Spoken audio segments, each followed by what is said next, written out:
Good morning, everybody. This session, today's session and tomorrow's, is on meditation. Meditation in Advaita Vedanta. So to give some context, what is spiritual practice in Advaita Vedanta? We all know spiritual practice in Advaita Vedanta means the three things: listening, reasoning, meditating, right?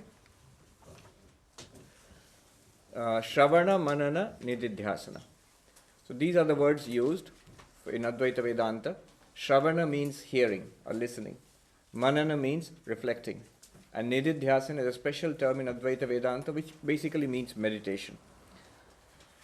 To understand what role meditation has in Advaita Vedanta, let's first quickly take a look at Shravana and Manana. The primary practice in Advaita Vedanta is actually Shravana, is what we call hearing. And this hearing, it means actually a study of Vedanta. It's not just listening to the talks. You listen to the talks and you study the text systematically over a long period of time. All this is comprised of Shravana comprises all of this.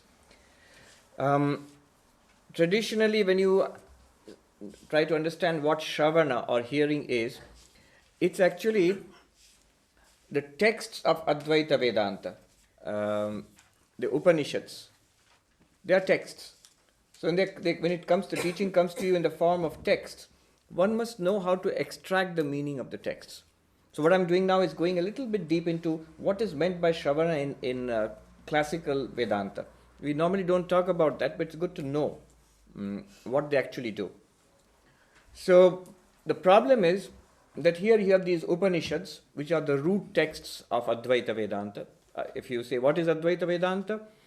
I remember when we first started learning Vedanta with an introductory text, Vedanta Sara, when we were brahmacharis, novices in the training center. Definition of Vedanta. You know how Vedanta is defined?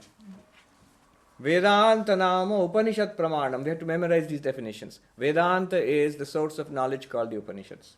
Straight, there's no compromise there. What is Vedanta? Of course, it means Advaita Vedanta is the source of knowledge called the Upanishads. So you have got these Upanishads, the texts, and other texts too.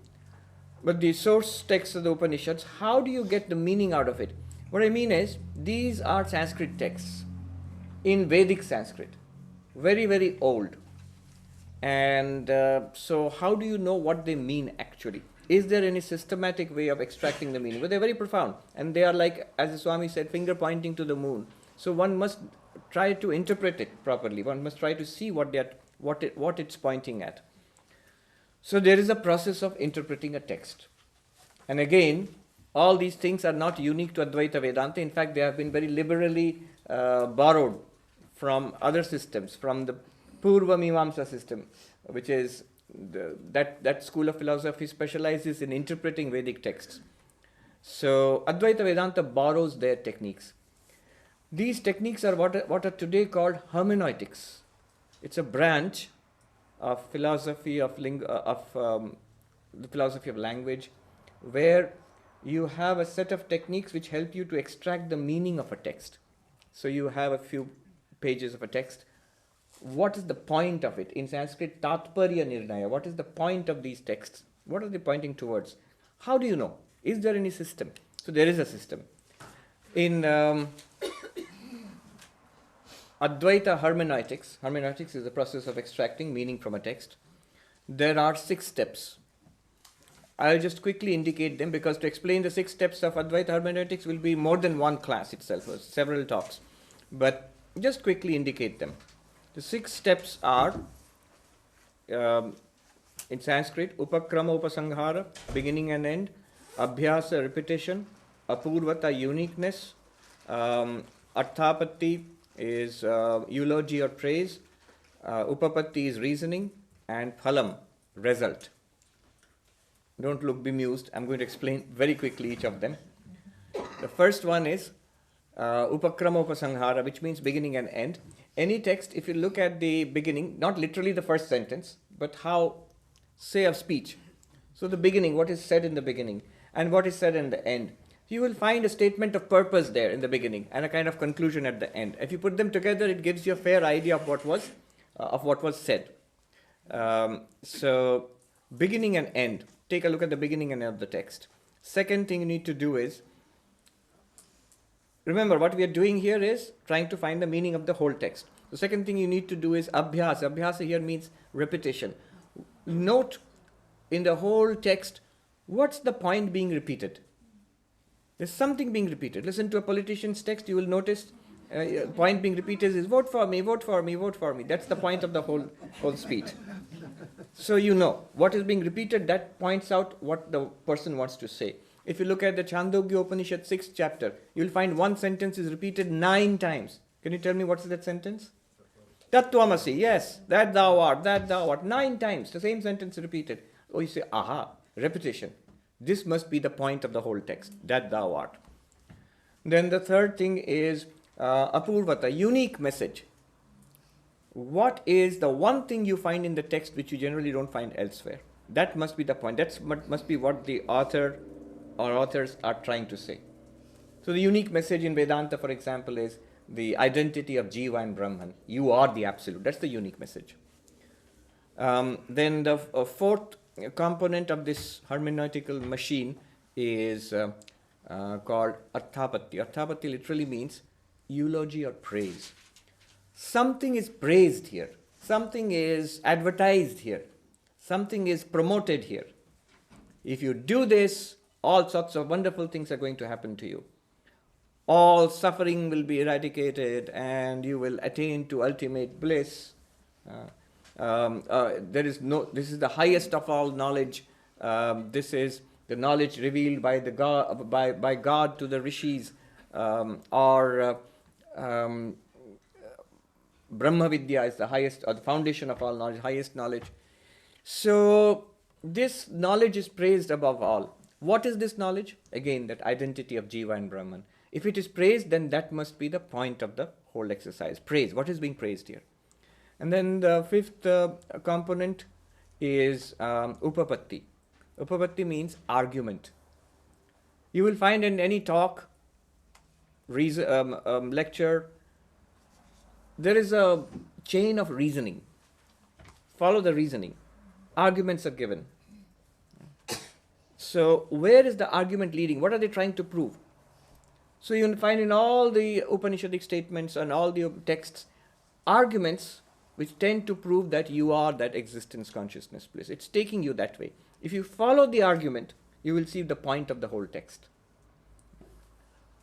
So notice the arguments, the reasoning given in the texts. And sixth, phalam, result. Look at the result. What is promised? What's the result of all of this? You are liberated, moksha.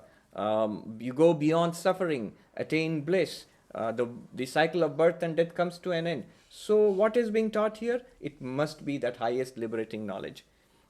So you have a 6 components of a machine to extract, like to extract juice out of a mango. You have a machine. Similarly, here's a hermeneutical machine which extracts the juice out of the text, which tells you basically what the meaning is. It's using this hermeneutical machinery that a classical scholar of Vedanta will try to arrive at a conclusion. What conclusion do they arrive at? The first stage of Vedantic that practice, hearing, shravana, is what is the point of all these texts? Using all this, we come to an understanding that all the Upanishads, all the Vedantic texts, they all come down, whatever they are saying, they're full of stories and examples and reasoning, practices.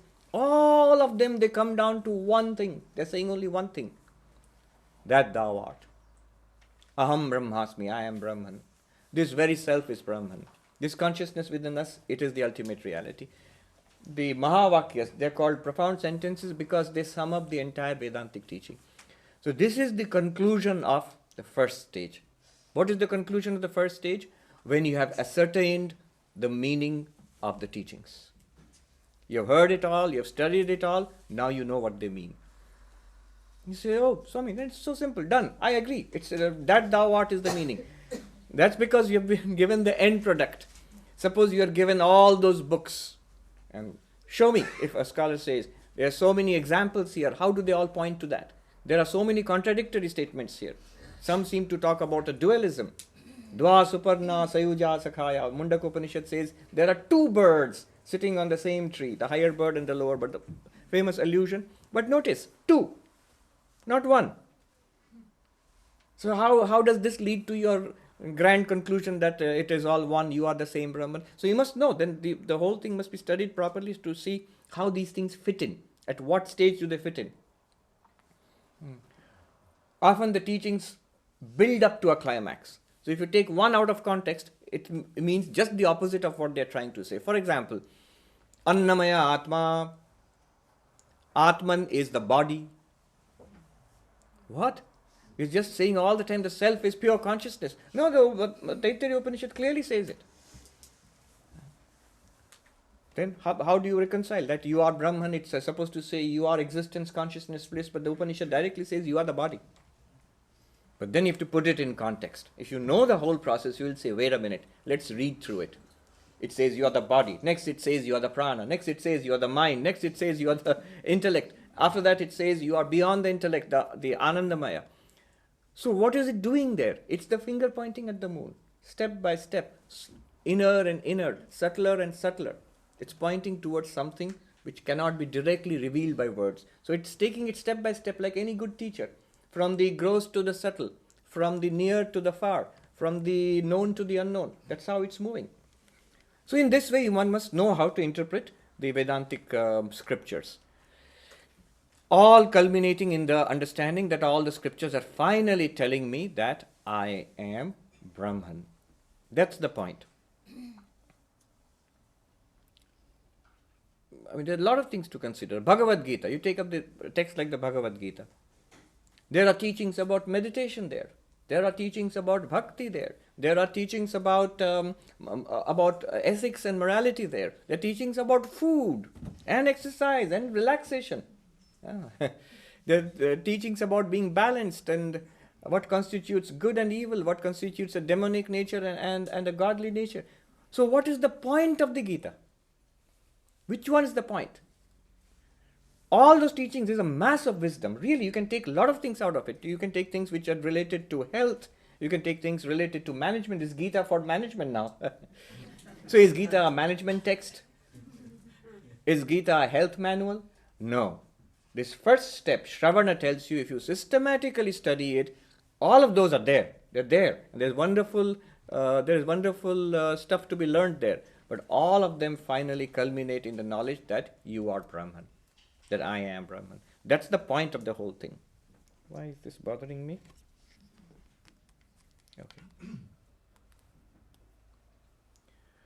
Okay. The first step is completed when you can confidently say, I know the point of the scriptures, the texts, the teachings. The point is, I am Brahman. That's what they're telling me. So, now what remains? What remains is, after this comes, now I know the teachings. I can say what the teachings are. What the book tells me, what Shankaracharya tells me, what the Upanishads and Gita tell me, I can tell you. This is the sum and substance of the teaching. But I have doubts. So the first doubt is called, there are obstacles to realization. The first obstacle is called asambhavana, impossibility obstacle. What is impossibility obstacle? It means that it doesn't seem possible. I'm obviously this limited person, this body, mind. How am I pure consciousness? How am I, whatever this pure being is, how am I that pure being? It doesn't seem possible. So this is called asambhavana. And now you enter the second stage, which is called mananam. Mananam means reasoning or reflecting, cogitation. What you do in this stage is yukti. This is called shruti anukula yukti tarka. That means reasoning which helps the conclusions of the teachings. The teachings we have already got, reasoning to point out the conclusions, to support the conclusions. Basically, if the student says, I don't understand, now the teacher has to say, what is it that you don't understand? Let's break it down. Which point are you getting stuck with? Please tell us your question. So this is a place where Q&A, question and answer, you'll find in many of the texts, the usual way in the classical texts it's what done was, a Purva Paksha, an opponent raises a question. And these opponents, some of the questions are commonsensical, some are grammatical, for example, but most of the opponents, they come from other schools of philosophy. They are profound thinkers in ancient India, many of whom profoundly disagreed with non-dualism. I remember I studied one of the schools which is a sworn enemy of the non-dualists, an ancient enemy going back 2,000-3,000 years, 2,000 or more years, the school of the logicians, the Nayayikas. And I got the opportunity to study. There was a scholar visiting Calcutta in the Asiatic Society, Professor V.N. Jha. He offered courses. So 3 courses, 15 days each. Each day about 5 hours of logic. At a stretch. If you think you have got it difficult here, you should have attended that. One of those courses was, I'm kidding you not, I kid you not. One of those, the subject of one of those courses was nothing. Abhava, absence. Absence, nothing. And we talked about nothing for 5 hours a day for 15 days. And the example he used, he would start off with is, of course, none other than our familiar clay pot. So he would start off, the scholar Pandit would come and write on the board painstakingly, Bhutale ghato nasti, there is no pot on the table. And this is the sentence we analyzed for 5 hours a day for 15 days. There is no pot on the table. And there was this guy who is to open the hall in the Asiatic Society where the classes were on, like a caretaker, old gentleman who was working there. He would listen to this. And one day he approached me. I think he found me approachable among all the... They were all big professors and research students and big and fancy folks. So he was comfortable. He came and said, Swami, if you really want a pot, I can get it for you. He actually said, I'm not making it up. He sort of shyly and diffident. He felt it's his responsibility. He's responsible for the classroom. And if it has a projector and things like that, and and if it lacks a pot, well, that's easily remedied. He can get a pot. We can get a pot for you. You guys are complaining every day that there's no pot on the table.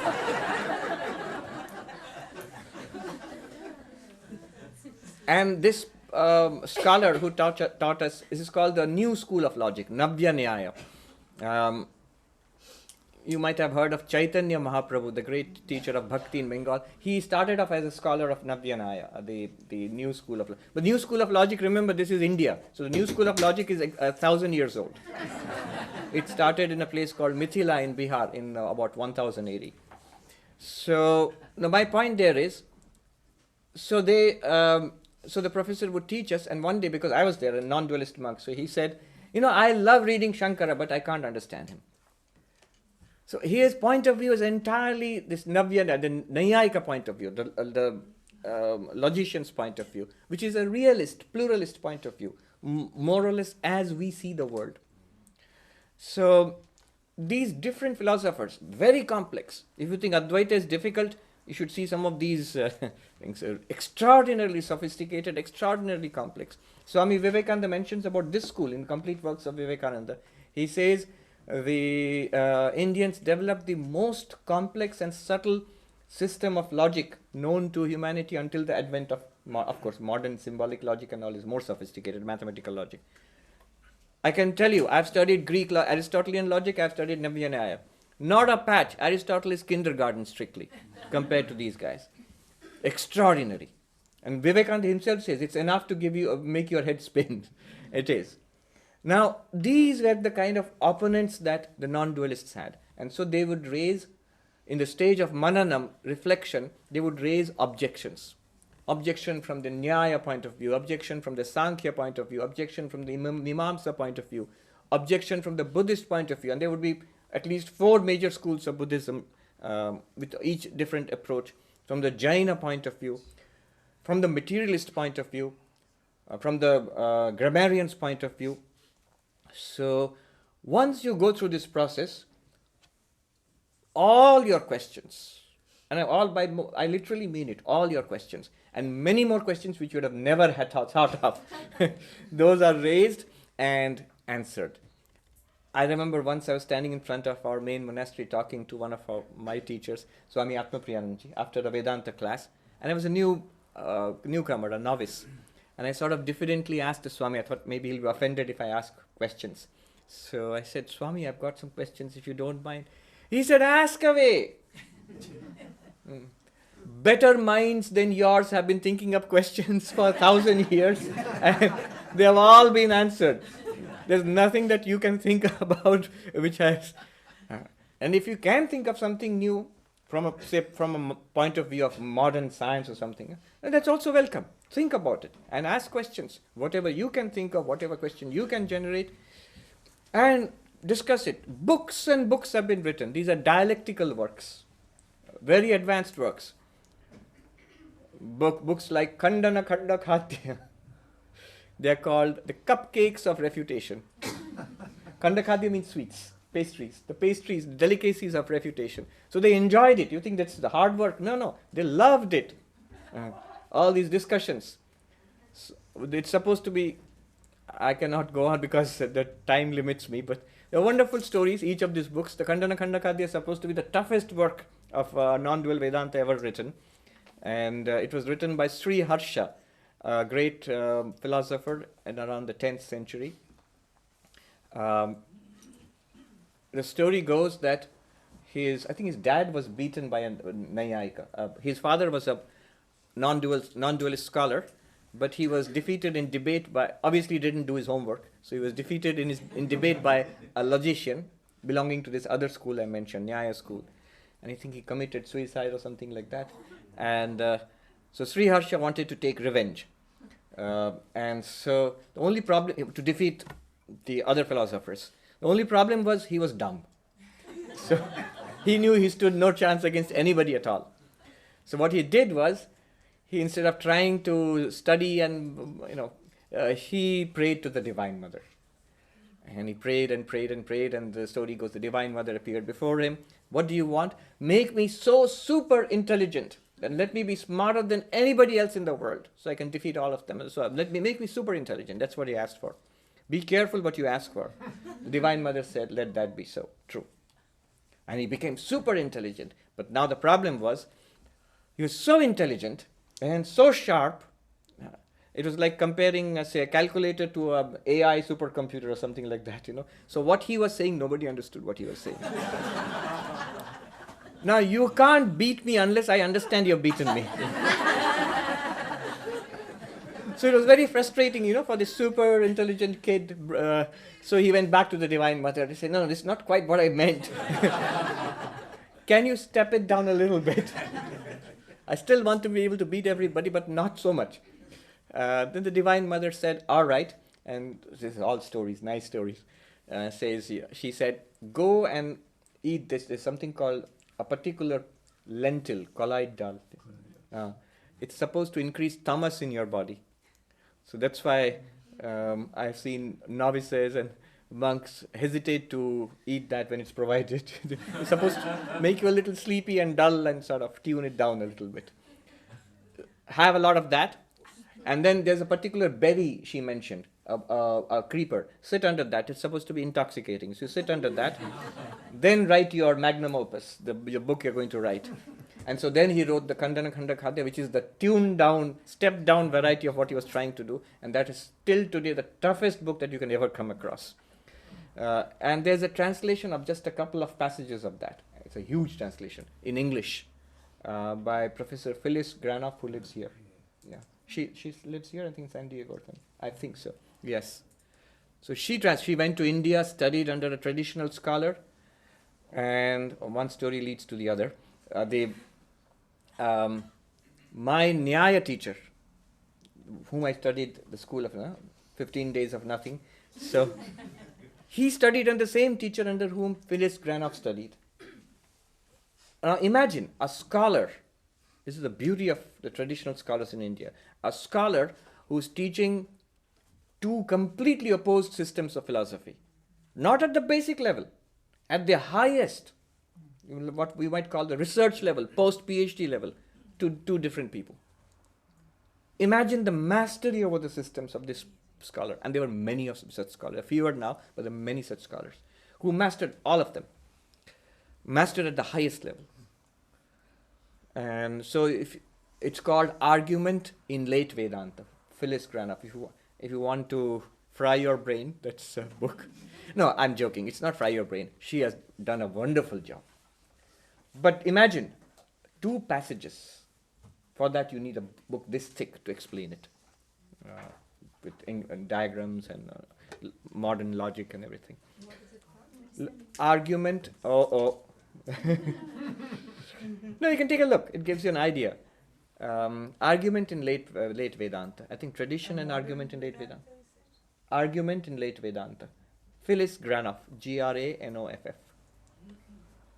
That's Khandana Khandakadya. So what I'm saying is this is part of the second stage, Mananam. You don't have to go through all that. But just tell us what your problems are. So that what your problems are with this teaching, so that if those are solved, you can say confidently, when is the second stage over? When is it over, reasoning for you? When you can say, stage 1, I know the teaching. Stage 2, I get it now. I'm convinced. I'm convinced. I don't have doubts. I have clarity now. I begin to see what they are talking about. Intellectually, yes, certainly, intellectually. That's it, intellectually. That is Mananam, second stage.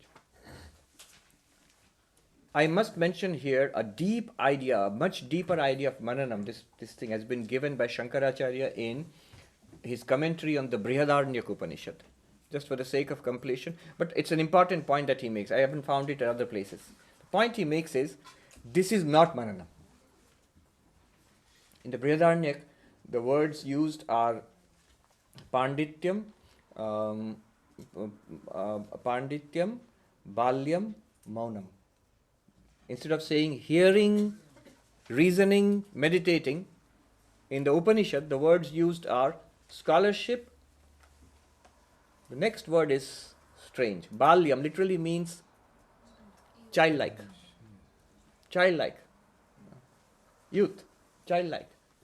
And then the third one is silence. Silence and meditation, they match. Scholarship and hearing, the first stage. But the second one is problematic. What is the second one? Reflecting, reasoning. But the Upanishad says Balyam. The Sanskrit word Balyam has 2 meanings. Shankaracharya says Balasya Bhava, which means being like a child. The other one is Balasya Bhava, the power, strength. And there he says something interesting, which only 1,400 years later you find it reflected back in Vivekananda again. Shankaracharya says there, the second stage consists of struggling to live what you have studied. Not understand it by reasoning. You can understand by reasoning, that's of course necessary, but trying to live up to that. He says living on the basis of the strength you get from the Upanishadic teachings. And if you try to do that before enlightenment, you're going to struggle. Life, you're going to manifest the virtues, be truthful and fearless and loving, eradicate negative virtues. Because if I'm the Atman, then if I'm pure consciousness, why should I have any negativity? I should manifest existence and awareness and oneness. Try to do that. It's basically the struggle saints, spiritual seekers in all traditions go through. This is the second stage, he says. After this, he says, when some maturity comes at this stage, then meditation comes. And he calls it silence, maunam. All right, moving on to meditation now. So why meditation? Now you know the teaching, now you've got clarity about the teaching. Maybe you have tried to live up to the teaching also. So what else remains? At this point also, people will say, and we hear it again and again after Advaita teachings, I understand what you are trying to say, but it's still a kind of intellectual understanding. it doesn't seem to be a living realization. I don't seem to feel like I am a Jivan Mukta, enlightened, I am a Buddha, I am a Vivekananda or Raman Maharshi. I don't feel that. It seems to be a huge gap. What is this gap? I am not enlightened yet. What remains? So the third, there are two kinds of obstacles I had said. First obstacle, impossibility. Second obstacle, contrary tendencies. Contrary tendencies. In Sanskrit, viparita bhavana. Contrary tendencies. Lifelong and many lives long habit of behaving and thinking that I am a body-mind. Reacting to the world as if I am a body-mind. Facing the problems of life as if I am a body-mind. Though now there is a problem because I know, I have heard and I have understood now, I am not body-mind. I am clear about it now. I have clarity. And yet I continue to behave as if I am a body-mind. And that leads to suffering. I don't feel that I am the absolute pure consciousness, not the body-mind. So to convert the clarity already gained into full-blown realization, look at the word realization, it becomes real to me. What I understand is now real to me. That is the purpose of meditation. Swami Vivekananda called it assimilation. He says, again and again, I am that, I am that, I am he said, Soham, I am that, until it tingles with every drop of your blood. It becomes a living reality for you. Not brainwashing, not positive affirmation. No. This is what you have already understood to be the truth. For you it's a fact. Intellect says, yes, this is so. Now hold on to that fact. Immerse yourself in it. Soak yourself in it. Stay with it until it becomes, yes, obviously, until it becomes undisturbed. That staying with it, soaking in it, absorbing that clarity, assimilating it, meditation. So this is meditation. Now this is the context. This is the context of what we are trying to do. Vedantic meditation or Advaitic meditation is not the same as yogic meditation. There are differences. So one reason I chose this text to talk about is there are very few places where Shankaracharya has discussed meditation in much detail. It's here that he does it in great detail. What he does here is quite remarkable, and that's why it's suitable for this retreat. Because what Shankaracharya does here is, he takes up 15 techniques of meditation, non-dual meditation. 15. But all of the 15, if you look at the names are all borrowed from yoga. They're all yogic names. They're all borrowed from Patanjali Yoga and Hatha Yoga. Why he did that, I don't know. Maybe because those were the common terms for meditation. Any practice of meditation, you would think about those terms. So he took up those names and he changed their meanings completely. So it can be confusing. Be careful.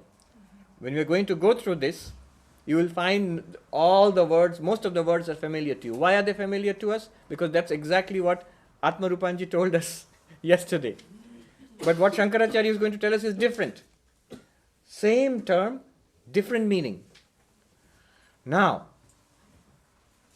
it's important to note, Shankaracharya does not dispute the original yogic meaning. I'll repeat that. Shankaracharya actually does not dispute the original yogic meaning. At the end he will say, I have given you new interpretations, but the old ones stand. Not only do the old ones stand, not only the yogic meaning stand, they have to be practiced also, he says. He says they are all useful. But to move on to non-dualism, these are the new practices. Using the same old terms. Right? So this is one thing to keep in mind. He's not cutting down yogic practices. You ignore the yogic practices at your own peril. The Advaitic, the things he will point out really won't work until some amount of stability and purity is gained. Another thing is why this warning is necessary is, as you will see, Shankaracharya has done this with what I believe is a little bit of mischief. You will see again and again, he is doing a little bit of pulling the leg of the yogi. Yeah, So he is doing a little bit of teasing. This is the meaning of meditation, this is the meaning of silence, this is the meaning of breathing, this is the meaning of asana, and that meaning, by which he means the yogic meaning, is for children. So he will keep saying things like that. But remember, at the end, he will finally own up that all of those are powerful practices and necessary for belief. All right. I haven't started yet. Now I'm going to start. But we don't have to read through all 15 practices, because you will quickly notice there are 15 components as far as the yogic meanings are concerned. All of those terms have different meanings, and a lot of discussion is there in Yoga Sutras and the commentaries on yoga. All these terms are fully discussed, much more detail. And if you think Shankaracharya is going to give 15 meanings here, he is not. You will suddenly realize after reading a few, he is saying the same thing in all 15. He points out Brahman and says, realize you are that. That's the meaning of the whole thing. So let's see. What are the 15 practices? Let me just read out the 15 practices. Yamo hi niyamastyago maunam deshascha kalata asanam mula bandhascha deha samyam cha drikstitihi prana sanyamanam chaiva pratyaharascha dharana atmadhyanam samadhischa Proktanyangani Vaikramat. Kramat means in sequence. In sequence, there are these 15 limbs. You've heard about 8-limbed yoga. So he says 15 limbed, Angani, 15-limbed yoga. What are these 15-limbed yoga? What are the components? Yama. Same thing what we studied yesterday. Maharaj taught us Yama, number 1. Niyama, number 2. So Yama and Niyama, the moral practices. Tyaga, this is a new one he's introducing. It's not part of the 8-limbed yoga. This is Tyaga means renunciation. Renunciation, giving up. Maunam, practice of silence. Desha, proper place to practice meditation. Kala, number 6, time, proper time for meditation. Asanam, sitting. This is again, he's back to Patanjali yoga. 7. Mula bandha. These are, the yoga teachers can tell you better. These are certain locks applied to the muscles in the body, certain parts of the body, which makes your asanas and pranayamas more powerful. Mula bandha. Then 8. 9. Deha samyam. Posture of the body. So he's splitting up sitting and posture of the body. Two things. Posture of the body. Sitting, how to sit, asana, and also posture of the body. Deha samyam, evenness in posture of the body. Body posture. 10. Drik sthiti. Where do you keep your eyes? Eyes open, closed, things like that. Drik sthiti. Where do you keep your eyes? You know what he's going to do. The yogis have long discussions. Eyes fully open, eyes closed, eyes on the tip of your nose. There's different practices. Eyes are rolled up there. So many, and there are discussions of the use of each one. If you are feeling sleepy, eyes open, recommended. If you are getting scattered, eyes closed. Halfway, there's so many advantages and disadvantages. They have a lot of discussions about this. Shankara, I can tell you what he's going to say. Keep your eyes on Brahman. That's all. That's just it. That means keep your attention on Brahman. Then that was number 10. 11. Prana Sangyamanam. That means pranayama, breathing. Pratyahara, withdrawal, which Swami is going to tell us soon. Pratyahara, withdrawal. Dharana, focus. Dhyanam, Atma Dhyanam, Dhyanam, meditation. And 15, Samadhi. These are all from yoga. Some from Patanjali yoga and some from Hatha yoga terms. So they are all taken. Now what does he do with them? So how much time do I have? For the talk and then Q&A. Okay, we'll go into Q&A afterwards. Yeah. So did somebody ask something? So those are the 15 limbs. Yes. The what? Aparokshanubhuti. From verses 102 to almost the end, 144, he goes on about Vedantic meditation.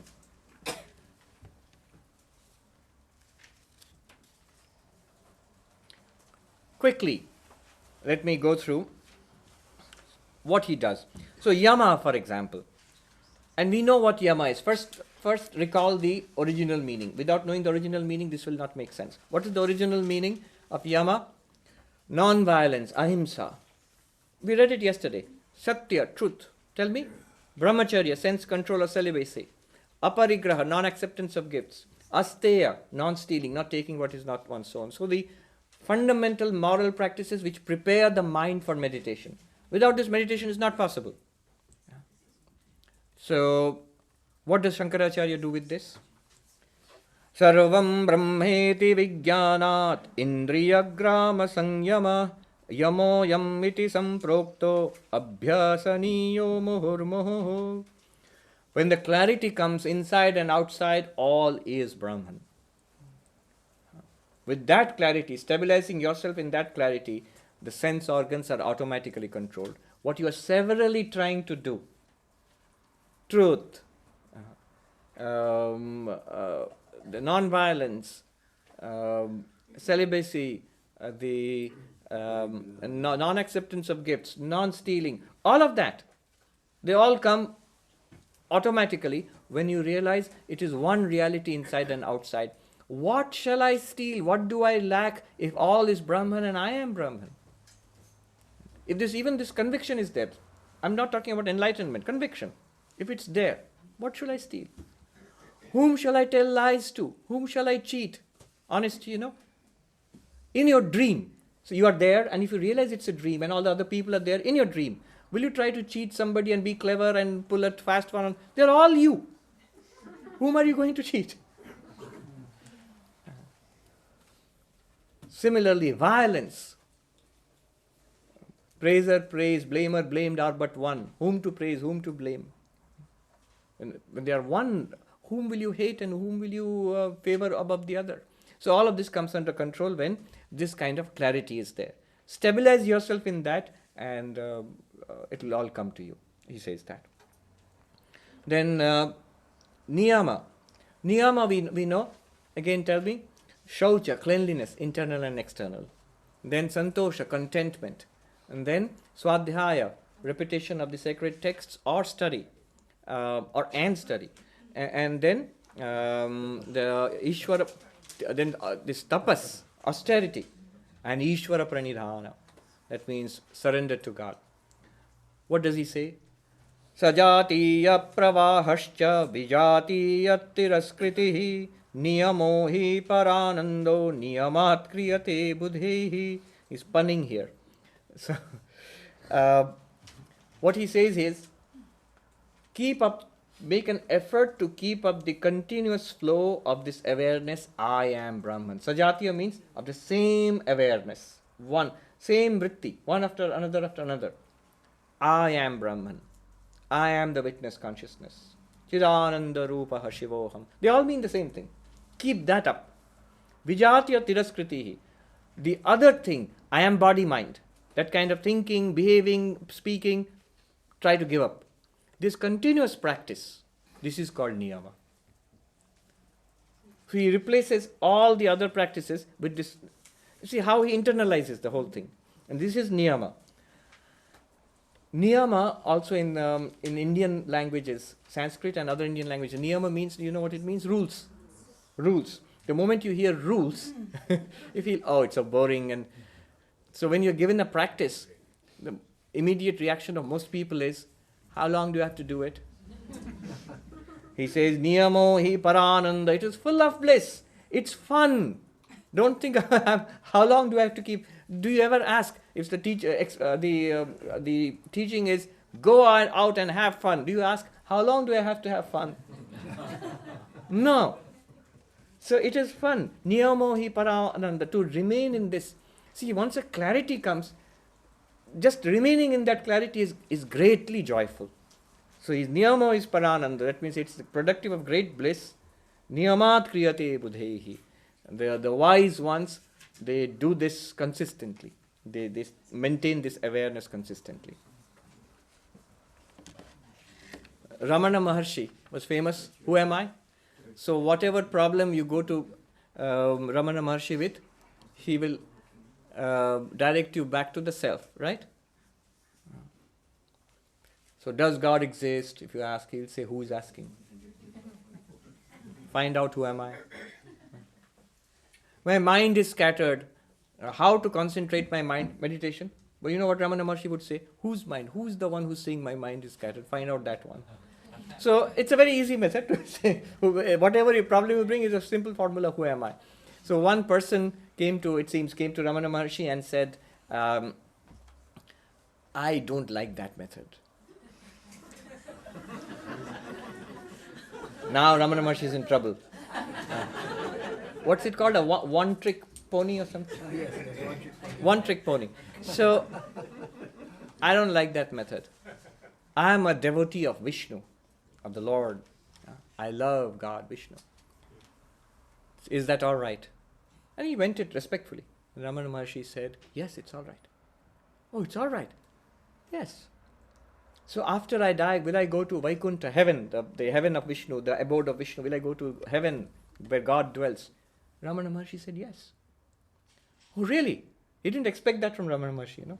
He expected to be scolded and said, find out who wants to go to heaven. So, yes, you will go to heaven. And will I see Vishnu there? Yes, you will. Oh, I'll see God there. Yes. And will Vishnu see me? Yes, he will. He'll see me. Yes, he will.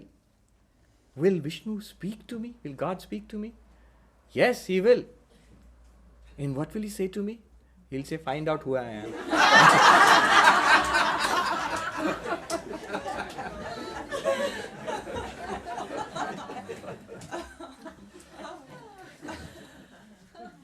So this continuous inquiry into who I am, he says, this is niyama. Yeah, time up. Now, I'll do one more. Tyaga. Renunciation. The third one. Renunciation is becoming a monk, giving up the world. So the way it is understood traditionally in India is spiritual seekers, they become monks in the sense, monks or nuns, they give up worldly relationships, they give up possessions, they give up money and all worldly possessions. They go off to forests and mountain caves and meditate and things like that. And so that's becoming a monk. So when we become monks, so this color is a sign of being a monk, whether it's for us or Buddhist monks. Jain monks wear white. So it means, and in Christianity you have the Catholic tradition of monasticism. You have the early desert fathers just at the beginning of Christianity. The Eastern Orthodox Church has a very rich monastic tradition and an ascetic tradition also. So ascetics and monks is what is meant by Tyaga, traditionally. I'm going to say what Shankaracharya said, but I will wait for the change of the thing because that is an interesting thing. All right. So this is Tyaga, becoming a monk, giving up all worldly pursuits. And some people ask, so do you have to become a monk for being a spiritual seeker? And the answer is yes and no. No, because you don't actually obviously have to become a monk, put on the robes and go off to a monastery. Then it wouldn't be possible for anybody except monks. And that's not true. We see across the religions, across every tradition, including our own Vedantic tradition, including the Ramakrishna Vivekananda tradition, so many people, householders, people in the world, they were spiritually enlightened. They got enlightenment. In the Bhagavad Gita, neither Krishna nor Arjuna is a monk. So the teacher and the student, they are householders.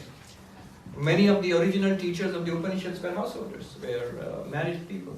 So it's not necessary that you have to actually physically become a monk outside, externally. But yes, in the sense, internally one must become monk-like. Monk-like. So, oh my God, what does that involve? Nothing more than what you're doing right now. Spending a perfectly good weekend listening to Vedanta teachings, yoga teachings. That's what monks do. So, yes, this is becoming monk-like. Giving up worldly pursuits and taking up spiritual pursuits. That's becoming internally monk-like. So that is the idea of Tyaga, renunciation. What does Shankaracharya do with it? He says, 106, verse number 106, Tyaga. Tyaga prapancha rupasya chidatmatva avalokanat Tyago hi mahatam pujya sadyo moksha mayo yataha. He says, renunciation is renunciation of the entire universe. You renounce the entire universe. How do you do that? How do you renounce the universe? And we are in the universe. You see it as Brahman. Chidatmatva avalokana. Realize it as pure consciousness, which is nothing other than you, the self. You are the only reality in this universe. When you realize that, that is renunciation. It really doesn't matter whether you are a monk or a householder, man or woman, king or pauper, whatever it is. It's absolutely immaterial. How do you do that? So this is where I tell one of my favorite Vedantic stories. Listen carefully. You might have heard it already, but it's a well-known story in the Himalayas. It's the story of the princess of Kashi. In ancient India, in a kingdom, in the court of the king, there was a play being staged. And one of the characters in the play was the princess of Kashi. She was a little girl and she was a character in the play. Who's going to dress up as the little princess of Kashi? So the queen in that court, the queen said, we can dress up the prince. He was a little kid, 5 years old. So you can dress him up as a little girl and he'll play the princess of Kashi. And that's what was done. The prince was dressed up as the princess of Kashi and he played the role. And he looked so cute that his mother, the queen, said to the court painter, paint a portrait of him in this dress. So today it would be so easy, like a selfie or something. But they painted a portrait of him in the dress as Princess of Kashi, titled it The Princess of Kashi, dated, and so on and so forth. Years passed. 15 years later, the prince was quite grown up and he was doing his princely things, like riding and shooting arrows and studying to being the king and so on and so forth. One day he was exploring the palace, old warehouses and unused cellars. So he went into this underground cellar looking at old stuff. And he found this painting and he wiped the dust off it and he saw this little girl, and it said Princess of Kashi and the date. And he said, this was 15 years ago. She's like my age, so she must be my age, quite grown up now. And he fell in love with her. And he said, she is the one for me. I will not marry unless I marry this Princess of Kashi. But he was shy. He couldn't tell his mother, the queen, or his father, the king. But he moped and he didn't attend his classes, and so his father noticed and his mother noticed, but they couldn't make head or tail of it. What's wrong with the prince? What ails him? Finally, the wise old minister takes the prince aside and says, Prince, you can confide in me. Tell me, what is your... why are you unhappy? So the prince sort of shyly says, I'm in love. The minister says, good. Who is she? Oh, she is the princess of Kashi. The minister says, a princess. Wonderful. Even better. Where did you see her? I haven't actually seen her, but I have seen her painting. And it's an old painting, but from the date I can see that she's my age. So anyway, she's a princess and she's my age and I love her and I just want to marry her. The minister said, old painting, Princess of Kashi. Wait a minute, where did you see this? In the cellar? Can you take me there? So the prince takes the minister there and the minister sees the painting and he says, Prince, you need to sit down. This is not the Princess of Kashi. Oh, whoever she is, I'll marry her. He tells the whole story of the play and how the little prince was dressed up as the Princess of Kashi and the portrait was made 15 years ago and here is this portrait. It's not the Princess of Kashi, that thou art. Tatvamasi. Now the question is, what happened to the desire of the prince? It evaporated. The desire for the Princess of Kashi evaporated. But the important question is why? Because he couldn't marry the Princess of Kashi, that's why there was no desire? Or because she was already married and it's too late? Or because she's dead or something like that? No! Because he realized there is no Princess of Kashi apart from him, there never was. What seems to be an entirely different person and desirable is he himself. This world is our Princess of Kashi. Anything that you find attractive in this world. Swami Vivekananda says, The world is dead in itself. We breathe life into it, and then we run towards it or run away from it. So this is the princess of Kashi. As witness consciousness, you realize everything in this universe is just you yourself. As everything, every person in your dream is nothing but you. Everybody here is you. Everything is you. The real witness consciousness, existence consciousness. From that perspective, what desire? The moment you think about that, that is renunciation of the universe. There is no need to change your robes and go off to a monastery. That steadiness in that perspective, moksha, that is freedom. Sadhyo moksha, how will I get enlightenment and freedom? Right now, right here, forever. Just take that perspective, it's done. Tyago hi mahatam pujyaha. It is respected and worshipped by the wise, this kind of renunciation, because it leads to instant enlightenment and release. All your problems solved forever at one stroke. I'll stop so that you can ask questions. Yes, at the back there, already. And then in the front. Last time I didn't give you a chance. Hey Maharaj, if there's others that sometimes want to ask, sometimes the same people asking, so if there's others, maybe also. I know, that's why I said here. Please ask the question. Hello, Swamiji.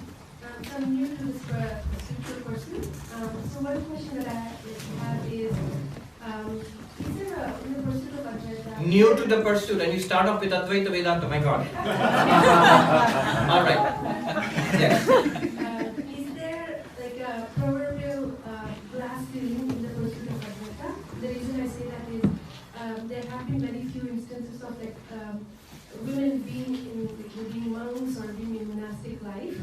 Is that more because the form that gives birth to new life is already comes with strings attached and cords? It's harder for them to see, or maybe is it just like a patriarchy? That is true. You're right. There are few instances it's true because it was a patriarchal society. In all religions across the world, in all cultures, are basically patriarchal. So you would find most of the teachers are men. Most of the teachings seem to be tailored for men, and even for monks or for say for example Brahmins. So things like that. They were patriarchal societies, hierarchical societies. But the beauty of Advaita is it's impersonal. It is gender neutral. We are talking about something which is exactly the same in men and women. Or other genders. In New York we have 31 genders. No, really. You Google it, you'll find it.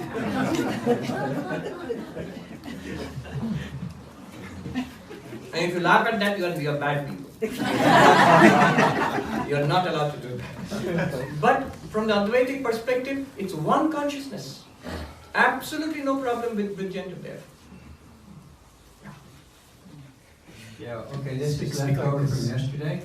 The microphone working? Yeah, speak like this though. Yeah. Like this? Perfect. Can you hear me better? Yes. Okay, this is a question left over from yesterday. It has to do with using metaphors for explanation in relation to superimposition. So we had three metaphors to explain superimposition. There was the water in the ocean, there was the clay in the pot, and there was the snake in the rope. And one was regarded as a superimposition, and the other was regarded as a real thing. So it looks like we're okay, because I see you nodding. Yeah. But my problem is this. They're all superimpositions. What? The snake and the rope are both superimpositions. The water and the wave are also superimpositions.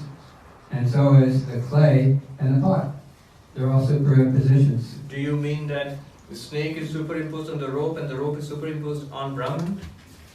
No, what I mean is I'm left in a state of difficulty because being somewhat scientifically oriented, I understand that the universe as we understand it now is a holistic quantum field. It's a self-aware universe. So I don't really disagree with Vedantic teaching. I've been on board with it for years and years. And I understand that when you use metaphors, they have both a revealing and a concealing aspect.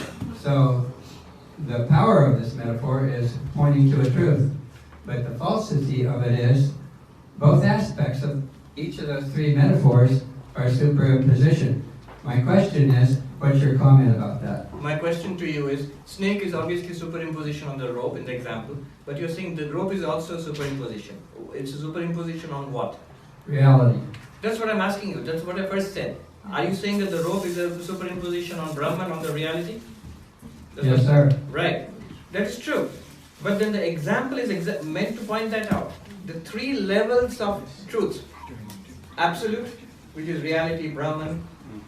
The transactional, which is this which we are inhabiting. And the level of illusion and error, which is snake, a dream, a mirage, things like that.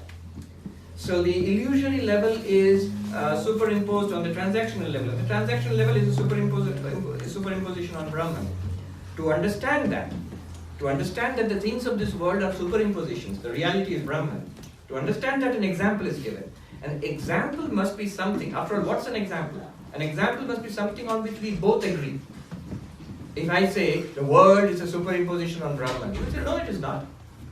But if I say a snake is a superimposition on the rope, you'll have to say yes. We all agree on that, right? It's not a real snake, it's a mistake. That's what I'm trying to say. This word is a mistake.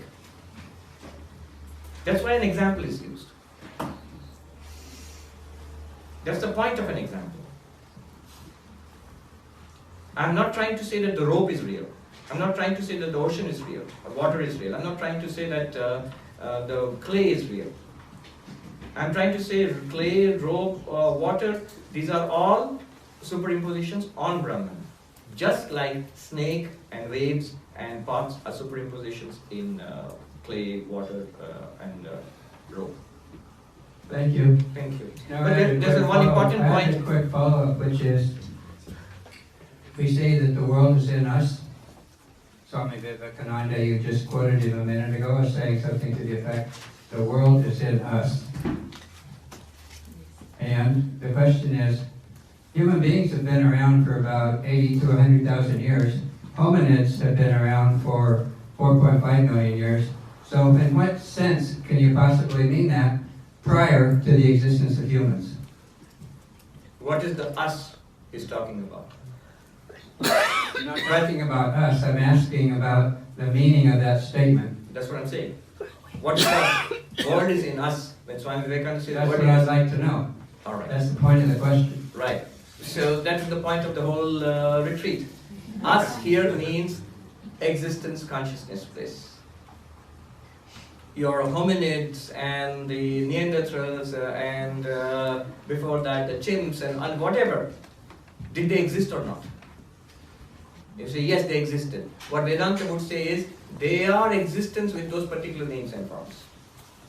What you are talking about is the evolution of nature. Swami Vivekananda said the nature evolves and reveals the underlying reality. Brahman is more and more revealed or manifested. A manifestation of Brahman and evolution of nature. In Sanskrit, Prakriti Parinama and Brahma Vivarta. Brahman is appearing in this form. And within the appearance, a process of evolution is going on. From one-celled creatures to sophisticated beings, and then to the destruction of the universe again, and back to the beginning of the universe. All this is happening in the level of appearance, at the level of the movie. The reality is being, or existence, or consciousness. The reality is the screen on which the movie is playing. That's what is being said. So it requires a shift in identification from the personal to Brahman. Absolutely, absolutely. That's the Thank point you. of the whole Okay, thing. I'm done.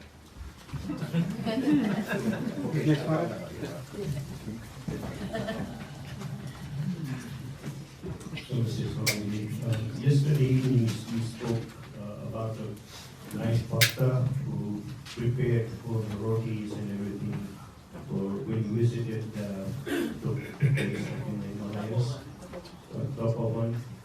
She was a dualist, right? Complete a bhakta. And at the end you mentioned that she saw Gopala everywhere. Now how does that happen? How come somebody who is a bhakta sees a non-dual universe? How does that happen? from a bhakta to a total non-dualism? She would not call it non-dualism, but the fact is she sees God in everybody. If Gopala is within me, then within everybody also Gopala is there. And Swami Vivekananda says, if you cannot see God in everything, start with seeing God in one thing. That is, in your favorite form, in your particular image, or in a particular visualization. And the next you see it in everything.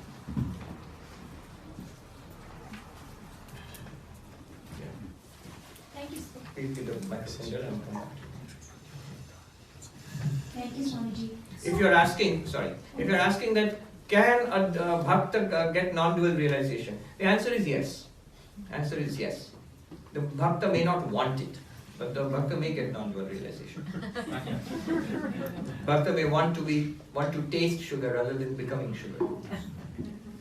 Swamiji, thank you. So in this, if you have the understanding and it's firm and all that, then really your life is just what Shankara is saying, is just constantly contemplate, immerse yourself.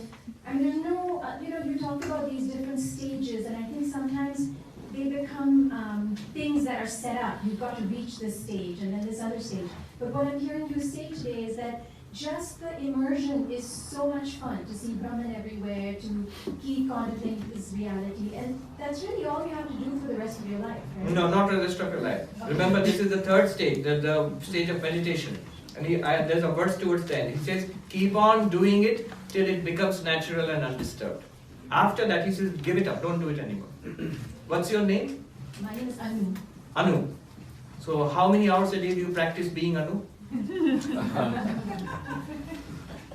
You're established in being Anu. It's a reality for you. You don't have to make any effort for it.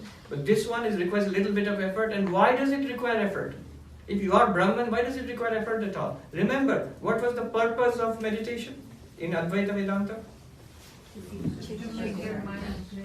To overcome? I mentioned it. Ignorance. No. Assimilating, immersing yourself. Yes, assimilating and immersing yourself in it. But what was the problem? Why does Anu not need to assimilate herself in being Anu? Doubt was the second problem. The third one? Body, mind, always the Yes. There's a contrary tendency. I mentioned it. There are two kinds of obstacles. One obstacle is doubt, for which you need the second stage, reasoning it out, thrashing it out, and trying to live according to it. The second obstacle is this contrary tendencies, behaving continuously as a body mind, because of the past samskaras, past conditioning. That is undone. That is erased by this new understanding. If you immerse yourself in what you have understood already and live accordingly, that is the third stage.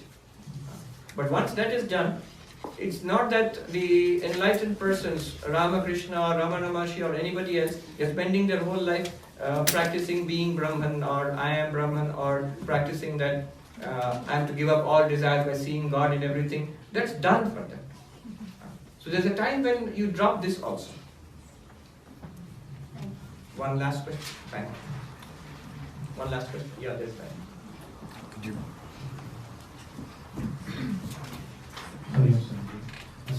As a human, we have a rational intellect and a discriminating intellect.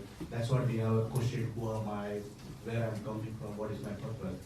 But as per our scripture, we are taking billions of birth after birth. If I'm going to the different species, I'm taking as a different birth.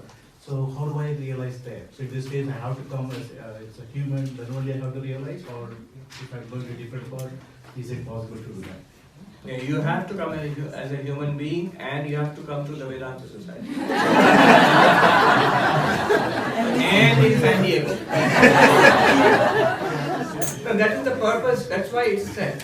And at one level it is true. Human birth is regarded as most valuable. In the traditions which talk about multiple births, Hinduism, Buddhism, Jainism, they all say human birth is most valuable. But it gives you a kind of urgency. Here it is. Or in the Abrahamic traditions, where you talk about this is the life where you have to do it all. It still gives you that urgency that it has to be done. Again and again the Upanishads say this life is meant for enlightenment. Mahati Vinashti, the Kena Upanishad says, the one who goes away from this world without realizing one's identity with Brahman, that I am that absolute.